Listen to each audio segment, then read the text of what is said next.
Ποιος το έβαλε, ποιος το έβαλε? Εμείς το βάλαμε. Ποιοι είμαστε εμείς? Ολυμπιακάρες! Ο θείος Σπύρος και ο Μάξης έχουν τρελαθεί. Στους εψήμους κάθονται. Γκολ! Καθίστε κάτω, καθίστε να φάμε, καθίστε να φάμε, τρώμε τώρα. Καθίστε κάτω. Καθίστε να φάμε φρόνημα, φρόνημα.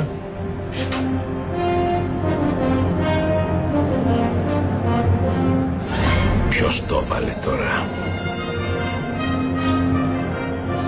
Κυκλοφορεί την μπάλα. Όχι! Παίξε μπάλα, ρε. Άντε ρε φτώμα ρε! Άντε ρε αλήθεια! Έχω σπάσει τα δοκάρια. Κάτσε λίγο. Πώς πάει? Πώς να πάει εδώ? Πάνω τι γίνεται, εντάξει όλα? Τι να γίνει, λείπουν οι φίλοι στην καλά. Θα περάσει. Καραγκούνης. Ο Νίλσον για τον... Όχι! Στο πέναλτι κοντά στην μικρή περιοχή. Όχι. Τη φορά έχει δυνατό σου το επιχειρεί Νίκο Παναγιώτης. Όχι! Γκολ! Εδώ θα γίνει ο τάφος σας! Θα πεθάνετε κολόαυροι!